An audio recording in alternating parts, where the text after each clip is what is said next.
사사기 21장입니다.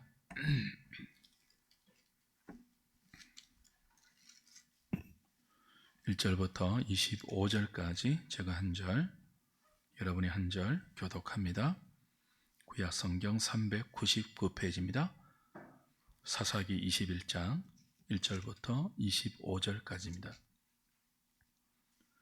이스라엘 사람들이 미스바에서 맹세하여 이러기를 우리 중에 누구든지 딸을 베냐민 사람에게 아내로 주지 아니하리라 하였더라.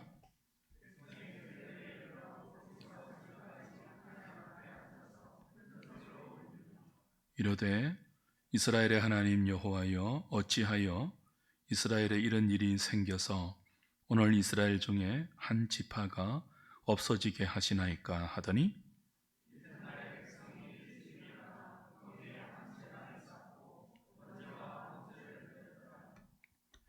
이스라엘 자손이 이르되 이스라엘 온 지파 중에 총회와 함께하여 여호와 앞에 올라오지 아니한 자가 누구냐 하니 이는 그들이 크게 맹세하기를 미스바에 와서 여호와 앞에 이르지 아니하는 자는 반드시 죽일 것이라 하였음이라.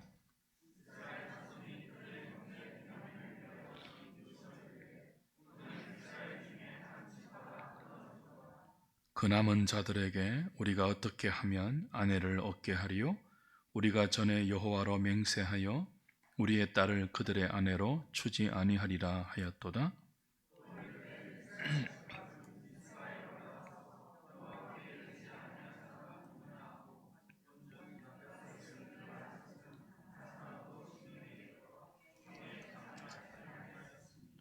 백성을 계수할 때에 야베스 길앗 주민이 하나도 거기 없음을 보았음이라.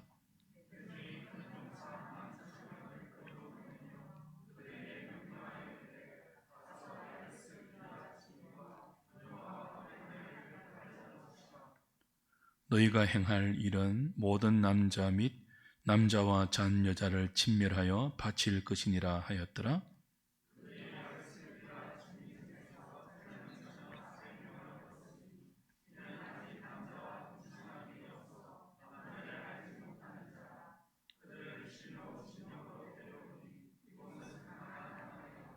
온 회중이 림몬 바위에 있는 베냐민 자손에게 사람을 보내어 평화를 공포하게 하였더니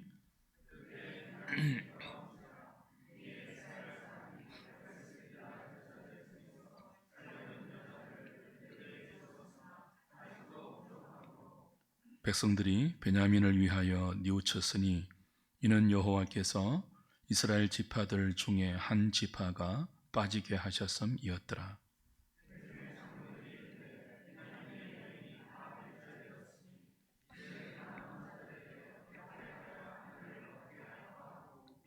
또 이르되 베냐민 중 도망하여 살아남은 자에게 마땅히 기업이 있어야 하리니 그리하면 이스라엘 중에 한 지파가 사라짐이 없으리라.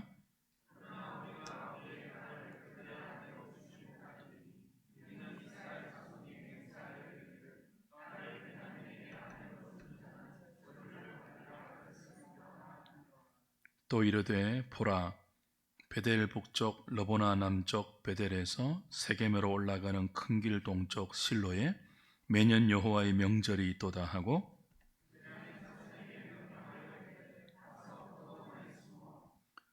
보다가 실로의 여자들이 춤을 추러 나오거든 너희는 포도원에서 나와서 실로의 딸 중에서 각각 하나를 붙들어 가지고 자기의 아내로 삼아 베냐민 땅으로 돌아가라.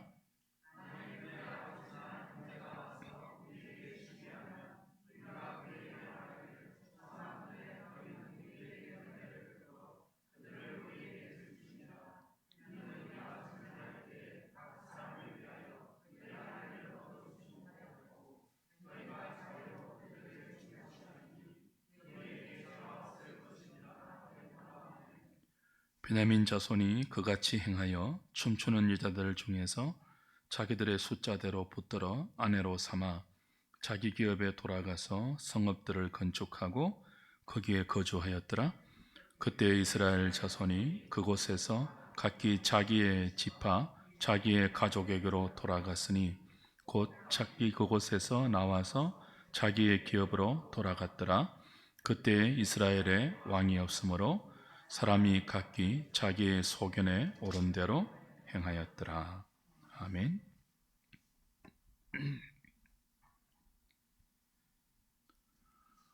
고려 가요 중에 청산별곡이라는 시조가 있습니다. 사러리 사러리랐다, 청산에 사러리랐다, 머루랑 다래랑 먹고 청산에 사러리랐다. 이 시조의 청산은 궁극적으로 시인의 이상향이죠. 동시에 청산은 어린 시절 모루도 따먹고 달에도 깨물며 놀았던 추억이 있는 곳입니다. 마음의 순수가 있는 잊을 수 없는 고향, 청산이죠. 시인은 지금 자신이 있는 각박한 삶의 자리에서 그 어린 시절을 돌아보면서 고향인 청산을 그리워합니다. 구약 성경을 보면 우리 신앙에도, 구약 언약 백성의 신앙에도 이런 믿음의 고향, 청산이 있다고 가르쳐 줍니다. 다니엘서 17장, 18장에 나왔던 단지파 이야기, 그리고 지금 우리가 보고 있는 19장, 20장, 21장의 베냐민 지파 이야기에 모두 등장하는 장소가 하나 있습니다. 실로이죠. 그 실로가 구약 성경이 말하는 구약 언약 백성의 신앙의 고향과 같은 신앙의 청산입니다. 단지파 이야기의 마지막도 실로를 언급하면서 끝이 났어요. 18장 32절을 보면 실로를 이렇게 묘사합니다. 하나님의 집이 실로에 있을 동안에 미가의 지은 바 새긴 신상이 단 자손에게 있었더라. 하나님의 집이 실로에 있을 동안에 미가는 자기 집에 새긴 우상을 섬겼다, 그런 뜻이죠. 실로는 하나님의 집이 있는 곳입니다. 그곳에 하나님의 언약궤가 있는, 하나님 임재의 상징인 언약궤가 있는 하나님의 집이 있는 장소가 어디라고요? 당시에 실로였습니다. 모든 구약 언약 백성의 믿음의 청산이죠. 실로, 하나님의 집이 있는 곳. 19장, 20장, 21장에 나오는 멸문의 위기에 처한 베냐민 지파 이야기에도 이 실로가 많이 등장합니다. 오늘 21장 19절을 보세요. 실로를 어떻게 소개하죠? 또 이르되 보라, 베델 북쪽 르보나 남쪽 베델에서 세겜으로 올라가는 큰 길 동쪽 어디예요? 실로에 무엇이 있었다고요? 매년 여호와의 명절이 있도다. 21장 19절은 실로를 매년 여호와의 절기가 축제로 열리는 곳, 그렇게 소개합니다. 지금 19장, 20장, 21장의 시기는 사사시대의 초기죠. 비느하스가 제사장으로 사역하고 있었던 사사시대의 초기입니다. 그때의 실로는 하나님의 집이 있었던 장소, 하나님의 언약궤가 있었던 장소, 매년 여호와의 절기가 백성들 가운데 축제로 벌어지고 있었던 장소, 말하자면 예배와 절기 그리고 행사들이 치러지고 있었던 구약 이스라엘 백성, 그 당시 사사시대의 이스라엘 백성의 성지와 같은 신앙의 청산 메카였습니다. 특별히 방금 읽었던 21장 19절은 이 실로를 다른 지명 두 곳과 동시에 언급해요. 다시 보십시오. 또 이르되 보라, 어디요? 베델 북쪽, 남쪽 베델, 그리고 세겜으로 올라가는, 베델과 세겜을 언급하면서 동시에 실로를 말하고 있습니다. 베델, 세겜, 실로 모두 언약의 장소입니다. 어떤 장소라고요? 언약의 장소예요. 세겜은 창세기 12장에서 아브라함이 처음 하나님께 언약을 받은 장소입니다. 여호수아 8장에서는 가나안을 정복한 후 모세의 명령에 따라 이스라엘이 언약 제사를 드린 곳이 세겜입니다. 여호수아 24장에서는 이스라엘이 여호수아와 함께 언약을 갱신한 장소가 세겜입니다. 베델은요, 창세기 28장에 보면 저 유명한 야곱과 하나님 사이에 언약의 추억이 있는 신앙의 청산이죠. 그러므로 베델과 세겜은 이스라엘 백성들이 반드시 기억해야 할 언약의 장소입니다. 지금 사사기 기자가 사사기의 마지막 두 에피소드에서 결정적으로 실로를 이 베델과 세겜과 더불어서 언급하는 이유가 실로도 언약의 장소라는 뜻이에요. 사사기의 마지막 두 에피소드가 우리에게 들려주는 처참한 스토리, 도무지 언약 백성답지 않는, 도무지 믿을 수 없는 이 모든 내용들의 원인이 그들이 이 장소가 의미하는 하나님의 언약, 그 언약이 담겨있는 신앙의 청산, 그곳을 떠나 있기 때문이다. 영적으로 그들이 육적으로는 실로에 가까웠는지 몰라요. 그러나 영적으로 그들은 실로가 의미하는, 베델과 세겜이 의미하는 하나님과 하나님의 언약, 거기에서 멀리 떠나 있기 때문에 도무지 언약 백성답지 않는 이 모습을 보이고 있다는 것이 사사기의 마지막이 우리에게 도전하는 교훈입니다. 우리는 이미 단 지파와 베냐민 지파의 에피소드를 통하여서 지금 이스라엘의 모습이 어떠한지를 소상히 살펴보았습니다. 참으로 존귀한 언약 백성들이 깡패처럼 되어 있었습니다. 약탈자가 되어 있었습니다. 강간범이 되어 있었습니다. 동성애자가 되어 있었습니다. 사명을 잃고 떠도는 레위인처럼 되어 있었습니다. 사사기는 이 모든 일의 원인이 어디에 있다고 지금 우리에게 암시하고 있습니까? 언약의 장소, 실로와 베델과 세겜이 의미하는 하나님의 신실한 약속에서 떠나 있기 때문이다. 하나님을 왕으로 모시지 않고 언약대로 살지 않고 각기 자기 소견에 오른 대로 살았기 때문이다. 그렇게 도전하고 있습니다. 그렇다면 이들이 돌아가야 할 신앙의 청산이 어디일까요? 바로 실로이죠. 장소로서의 실로가 아니라 그 실로가 우리에게 가르쳐주는 언약의 의미, 그 언약으로 돌아가야 한다고 사사기의 마지막 두 에피소드는 우리에게 강조합니다. 그들은 하나님 앞에서 하나님께서 그들에게 주신 언약의 의미가 무엇인지를 다시 배워야 했습니다. 무너진 그들의 삶의 터전에서 어이없는 그들에게 맺히는 삶의 열매들을 보면서 우리가 언제 어디서부터 어떻게 이 하나님의 언약에서 떠나게 되었는지를 생각하고 그 베델과 세겜과 실로가 의미하는 신실한 하나님의 언약 앞으로 자신의 삶을 믿음으로 돌이켜야 했습니다. 그래서 사사기의 마지막은 오늘 25절에 이렇게 끝이 나죠. 25절 다시 보십시오.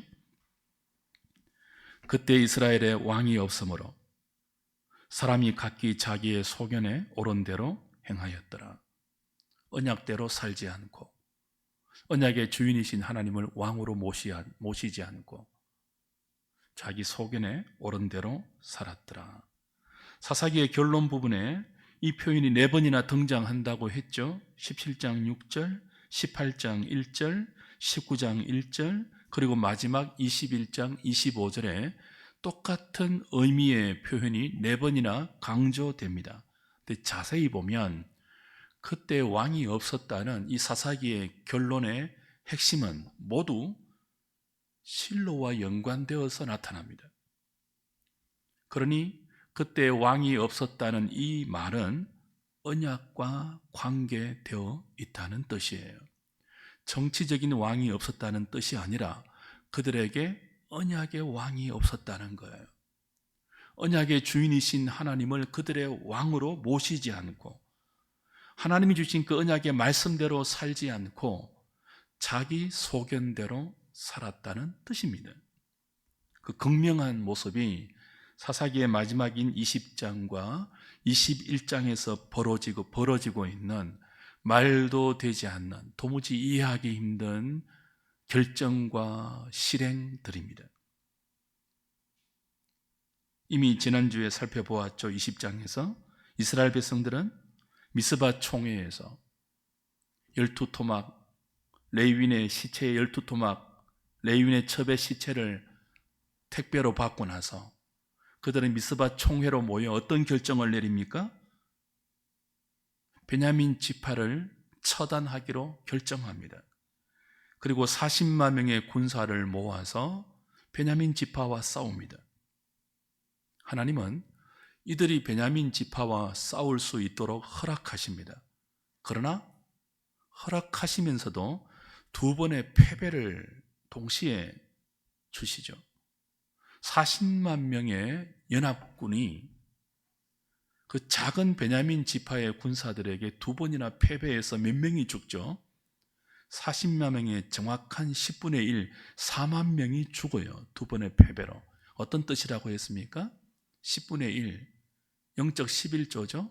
모든 것을 대표한다는 뜻입니다. 4만 명이 죽었지만 사실은 뭐예요?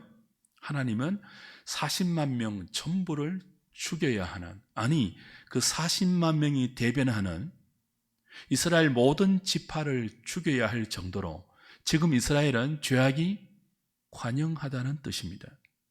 죽어 마땅한 그들을 하나님 몇 명만 죽었죠?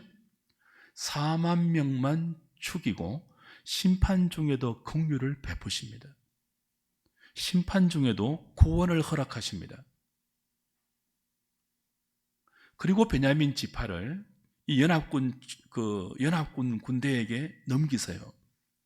그랬다면 베냐민 지파를 하나님으로부터 넘겨받은 이 이스라엘 연합군이 베냐민 지파를 어떻게 대해야 될까요? 하나님이 그들을 심판하시되 다 진멸하지 않고 4만 명만 죽이고 긍휼을 베풀고 구원을 베풀어 주셨듯이 그들도 베냐민 지파의 죄악을 심판할 때 어떻게 해야 되죠? 심판 중에 하나님의 긍휼을 베풀어야 합니다. 그런데 이들이 어떻게 했습니까? 긍휼은커녕 분노를 다 쏟아부었습니다. 림몬으로 도망간 600명의 군사만 남기고 베냐민 성읍에 사는 모든 남자, 여자, 노인들과 아이들, 심지어 가축까지 다 죽이고 성읍을 불태웠습니다.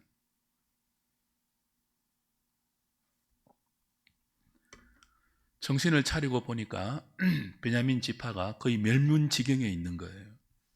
그래서 그 결과를 보면서 뉘우치고 후회하죠. 베냐민 지파가 림몬으로 도망간 600명의 군사 외에는 다 죽었습니다. 그 한 지파가 멸문지경에 이런 거예요. 그들이 이제 뉘우치고 울면서 대성통곡하고 하나님께 이렇게 아뢰죠. 2절 3절 보십시오. 오늘 본문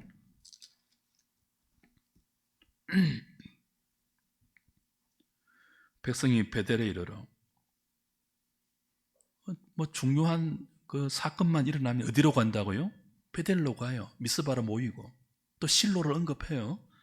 베델에 이르러 거기서 저녁까지 하나님 앞에 앉아서 뭐 하죠? 큰 소리로 울고 이렇게 말합니다. 이스라엘의 하나님 여호와여, 어찌하여 이스라엘에 이런 일이 생겨서 오늘 이스라엘 중에 한 지파가 없어지게 하시나이까 하더니. 자, 그 대성통곡하면서, 그렇죠? 아침부터 저녁까지 큰 소리로 울면서 하나님께 하소연하는 이들의 말을 들어보면 누구한테 지금 한 지파의 멸망의 위기를 누구 탓으로 돌리고 있죠? 하나님 탓으로 돌리고 있습니다. 이스라엘의 하나님 여호와여, 어찌하여 이스라엘에 이런 일이 생겨서, 그 하나님께서 베냐민 지파를 거의 멸망 직전까지 심판하셨다고 생각하는 거예요, 이들이. 그래서 이스라엘의 하나님 여호와여, 어찌하여 이런 일이 오늘 우리 가운데 생기게 하십니까? 베냐민 지파가 거의 지금 멸문 지경에 처해 있습니다. 이건 15절에도 동일하게 나옵니다. 21장 15절 보세요. 백성들이 베냐민을 위하여 뉘우쳤으니 이는 누가요? 여호와께서 이스라엘 지파들 중에 한 지파가 빠지게 하셨음이었더라. 뉘우친다는 말은 후회한다, 그런 뜻입니다. 이제 이들의 생각에는, 이스라엘 11지파, 이들의 생각에는 지금 베냐민 지파가 600명만 남고 거의 한 지파가 역사 가운데 사라지게 된 이 원인이 하나님께 있다고 생각하는 거예요. 그리고 자신들은 뭐 한다고 생각해요? 이 멸문지경의 한 지파를 살리기 위해서 애쓰고 있다고 생각을 해요. 근데 사실은 하나님이 베냐민 지파를 이들에게 넘겨줄 때 다 죽여라고 말하지 않았습니다. 그 전에 어떤 교훈을 주셨다고요? 두 번의 패배를 주셨어요, 연합군에게. 몇만 명을 죽입니까? 연합군 4만 명을 죽입니다. 그래서 진노 중에도 전부 죽어야 하는데 진노 중에도 긍휼을 잃지 않고 그들을 거의 전부 살려주는 은총을 베푸세요. 그렇게 베냐민 지파를 대하라는 뜻입니다. 근데 그렇게 하지 않고 하나님의 뜻을 거슬러 베냐민 지파를 거의 진멸시킨 장 본인이 누구죠? 이스라엘 자신들이에요. 자신들이 한 지파를 거의 멸망시켜 놓고 그 탓을 누구에게 돌리고 있다고요? 왜 여호와가 그렇게 하셨습니까? 이렇게 돌리고 있습니다. 아담 이후에 죄인들의 본성 중에 하나가 무엇입니까? 잘못은 다 하나님께 돌리고 잘한 것은 다 자기 공로로 돌리는 거예요. 이 못된 책임 전가의 본성이 저와 여러분들에게, 아담의 모든 후손들에게 다 죄악된 본성으로 남아 있습니다. 그게 지금 여실히 보이는 거예요. 어찌하여 하나님께서 한 지파를 우리 가운데 이렇게 멸문 직전까지 몰고 가십니까?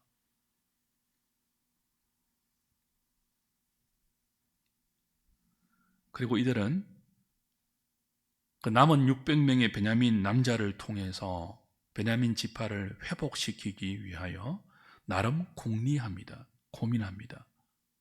하나님께 묻지 않습니다. 하나님께는 뭐만 한다고요?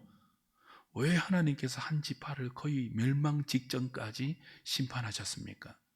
그리고는 이 베냐민 지파의 회복을 위해서는 자신들이 궁구하고 자신들이 고민하고 자신들이 방책을 낸다고 생각하고 기특하게 여깁니다. 그리고 생각해낸 대책이 뭐죠? 두 가지예요. 이 두 가지가 전부 맹세와 연관되어 나옵니다. 맹세와 언약, 흡사하죠? 근데 이 맹세가 잘못된 언약의 대명사로 지금 등장해요.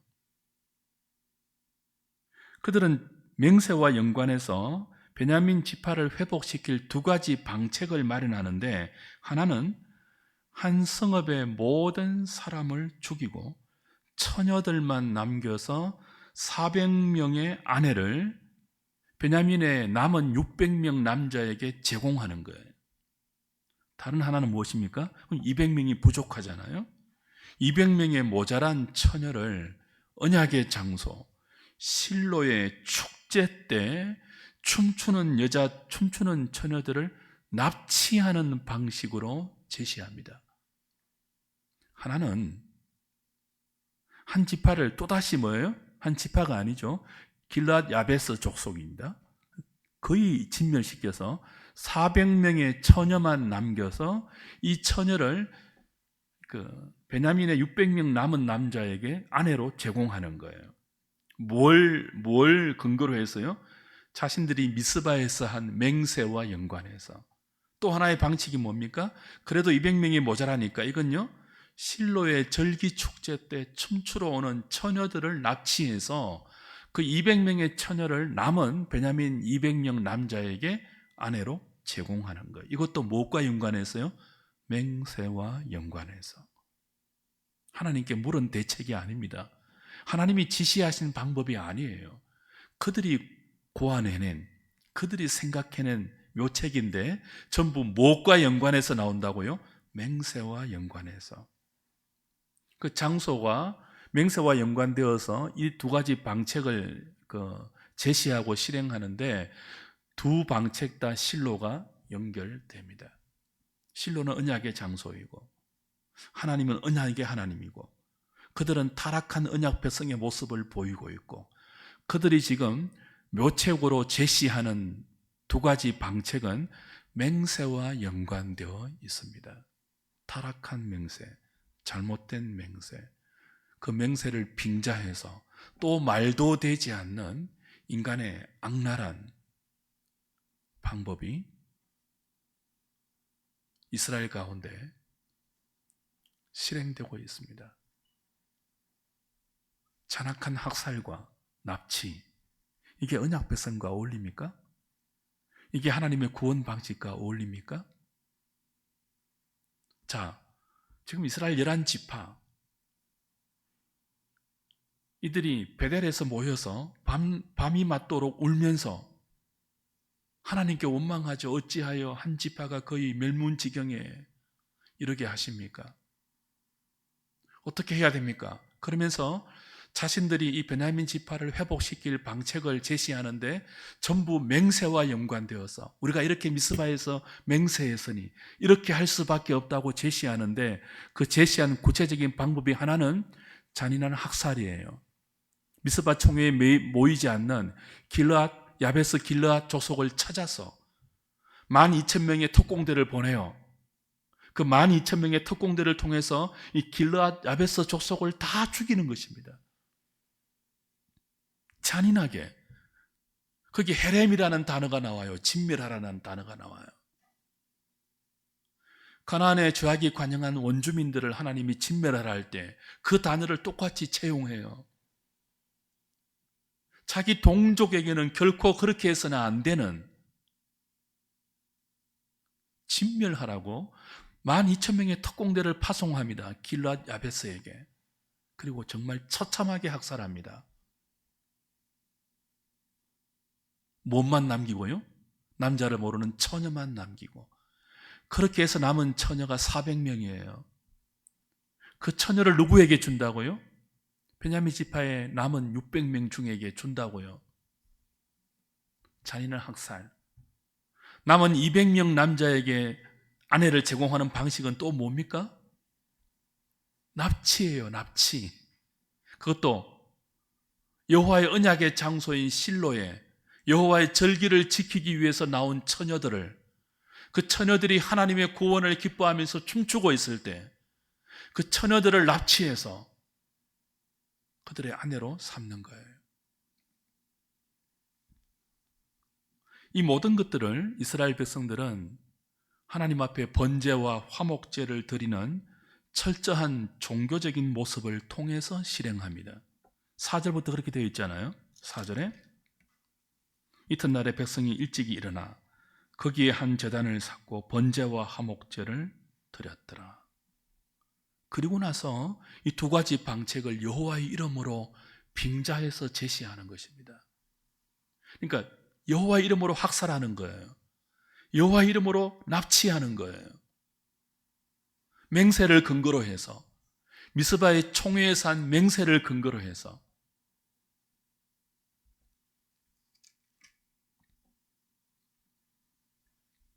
이들은 자신들이 베냐민 지파를 불쌍히 여겨서 그들을 존속시키고 회복시킨다는 자비의 모양새를 취합니다.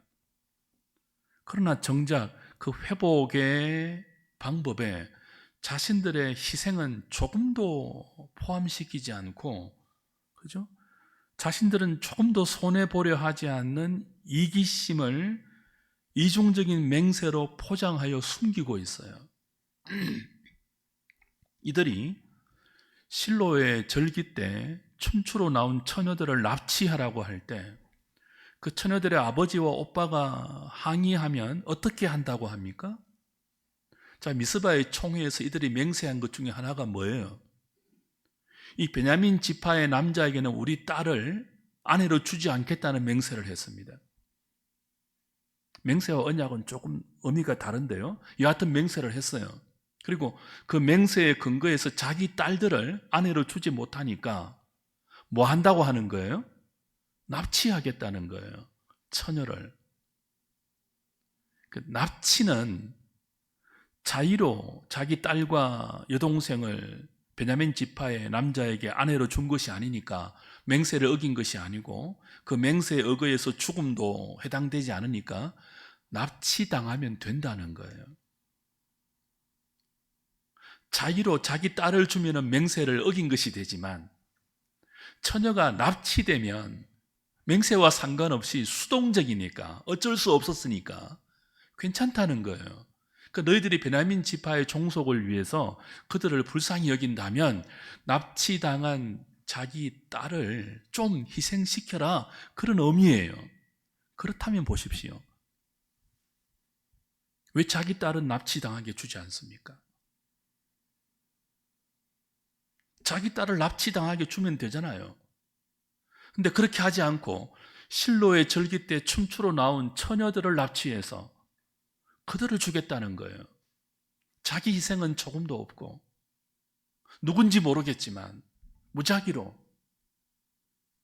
납치해서 그들을 희생으로 삼아 베냐민 지파를 살리겠다는 거예요. 이게 맹세의 근거로 하나님께 번제와 화목제를 드린 후에 여호와라는 이름으로 버리고 있는, 이스라엘이 하고 있는 짓입니다. 종교의 이름 뒤에 숨고 이중적인 맹세 뒤에 자기 이기심을 다 숨겨서 그들이 하고 있는 짓은 만행과 납치입니다. 이해되십니까?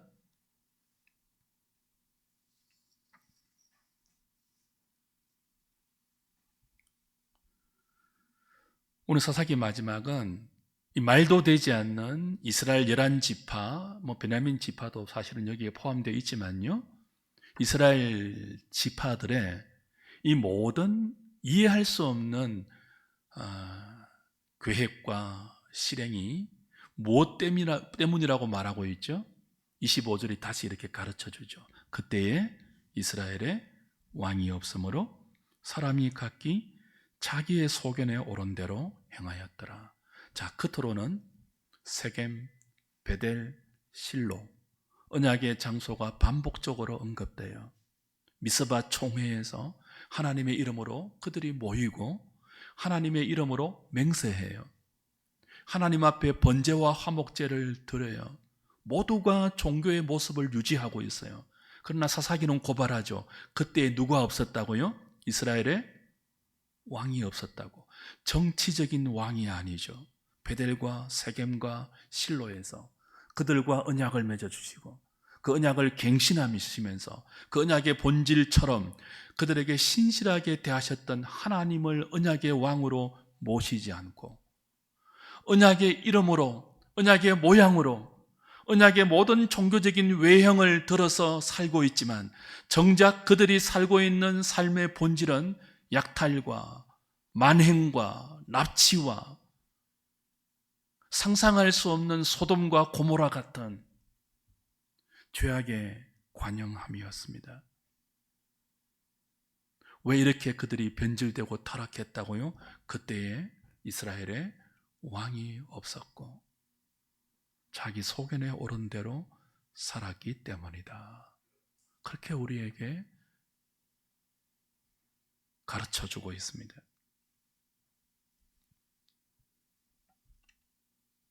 주 안에 사랑하는 여러분, 베냐민 지파를 정말 불쌍히 보고 그들을 회복시키는 방법을 하나님께 진심으로 물었다면 먼저 하나님의 뜻에 불순종해서 그들에게 조금의 긍휼도 베풀지 않고 거의 진멸시켜버린 자신들의 만행을 회개해야죠. 그리고 정말 그들이 베델에서 뉘우치고 울면서 대성통곡했던 그들의 마음이 진심이라면 하나님의 뜻을 묻고 기다려야죠. 베냐민을 올바르게 회복시키는 방법이 무엇입니까? 그들의 잘못된 맹세에 근거해서 또 다른 족속 하나를 거의 멸문지화에 이르도록 멸망시킨 잔인한 학살이 아니고 자비 없는 납치가 아니고 만약 저와 여러분의 딸들이 실로에 하나님의 절기를 지키러 올라갔다가 그 귀한 딸이 납치되어서 베냐민 지파에 남아있는 남자에게 강제로 시집갔다고 생각을 해보세요. 길르앗 야베스에 겨우 살아남은 400명의 처녀들이 자기 눈앞에서 동족에 의해서 잔인하게 죽어간 자기 부모와 형제와 이웃과 친척들을 보면서 겨우 살아남은 자신들이 끌려가 베냐민 지파의 남자 남명 400명에게 시집가고 있다면 그들의 마음이 어떻겠습니까? 납치된 200명의 처녀들의 마음은 또 어떻겠습니까? 그게 하나님의 뜻일까요? 아니죠. 하나님을 왕으로 모시지 않는 자기 소견에 옳은 대로 살았던 언약에서 멀리 떨어진, 그래서 이렇게 살 수밖에 없었던, 겉으로 종교적인 모습을 취하고 있고 겉으로 울고 뉘우치는 것처럼 보이지만 언약과 상관없는 자기 생각과 자기 소견에 옳은 대로 생각하는 이스라엘의 한계가 여기 있는 거예요. 잘한다고 하는데 잘한다고 하는 짓이 뭐예요? 잔인한 살인과 만행과 약탈과 납치예요. 왜 그렇다고요? 그때에 이스라엘에 왕이 없었으므로, 그때 이스라엘이 언약에 순종하지 않고 각자 자기 소견에 옳은 대로 살았으므로.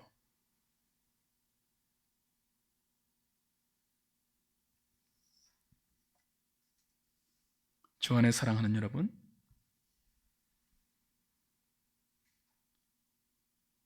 사사기는 그래서 두 가지 핵심적인 기둥이 있습니다. 지금 19장, 20장, 21장의 이 사건이 사사기 초기라고 했잖아요. 나머지 사사기 내내 사사들을 통해서 펼쳐지는 이 200년 어간의 이스라엘 역사는요, 두 기둥으로 진행이 되어요. 하나는 무엇입니까? 이 초기 역사가 가르쳐주는 대로 이스라엘의 왕이 없었으므로 각자 자기 소견에 옳은 대로 살아가는 이 타락한 모습이에요. 그 타락이 역사가 진행될수록 더 깊어지죠. 타락의 역사가 한 줄기 있고 또 한 줄기는 무엇이 있습니까? 그 타락에도 불구하고 사사를 세워서 그들을 구원해 가시는, 심판 중에도 구원의 은총을 잊지 않는 언약의 신실한 하나님의 자비를 보여줍니다. 하나는 심판받아 마땅한 이스라엘의 타락상, 언약을 떠나서 소돔 고모라처럼 되어 있는 이 말도 되지 않는 언약 백성의 부패한 모습을 그리고 있고, 또 하나는요, 그럼에도 불구하고 다 진멸시켜도 마땅한 이들을 뭐예요? 사사들을 통해서 구원하고 건져가시는 하나님의 말할 수 없는 긍휼이 또 다른 역사의 한 줄기로 사사기 내내 펼쳐지고 있죠. 그러면서 우리에게 무엇을 가르칩니까? 참 왕이 있다. 인간 사사 정도가 아니라 참 사사가 있다. 그 부패한 역사를 회복시키고 하나님을 왕으로 모실 수 있는, 언약에 순종하여서 아름답게 살 수 있는 하나님이 준비해 놓으신 참 사사가 있다. 너희들의 참된 왕이요 참된 언약의 사사인 예수 그리스도가 있다는 것을 사사기는 우리에게 줄기차게 교훈하고 있습니다. 이 불순종의 역사를 종결시키고 하나님을 왕으로 모셔서 우리의 타락한 삶의 종지부를 찍고 하나님이 우리를 부르신 부르심의 소망대로 거룩하고 아름답고 존귀한 언약 백성의 삶을 살 수 있도록 하나님이 준비하고 있는 참된 왕, 참된 사사 예수 그리스도가 있으니 그분을 기다리고 그분을 소망하며 그분과 함께 믿음으로 언약으로 돌아가라. 언약의 외형적인 장소인 실로와 미스바와 세겜과 베델 정도가 아니라 그 외형적인 장소가 우리에게 가르쳐주는 언약의 의미, 그 하나님께로 돌아가라. 그 하나님께서 은혜로 베풀어 주신 그 언약의 의미와 정신대로 너희들의 삶을 돌이켜라. 그래야 산다. 그렇게 살 수 있도록 하나님께서 참된 사사를 너희에게 준비하고 있다. 그 메시지를 사사기는 우리에게 주면서 끝을 맺고 있습니다. 오늘 저와 여러분의 삶에 하나님과 하나님의 언약은 어떤 의미입니까? 하나님께서 우리에게 주신 언약의 말씀은 여러분의 삶에 어느 정도 영향을 미치고 있습니까? 그 정도에 따라서 우리의 삶은 사사기에 나오는 이스라엘 백성들의 타락한 삶처럼 될 수도 있고 정반대의 삶이 될 수도 있습니다. 우리의 소견을 접고 하나님의 말씀과 언약으로 돌아가 하나님을 왕으로 모시고 사는 신실한 언약의 백성들 다 되시기를 사사기를 마치면서 여러분에게 당부드립니다. 찬송하고 기도하겠습니다.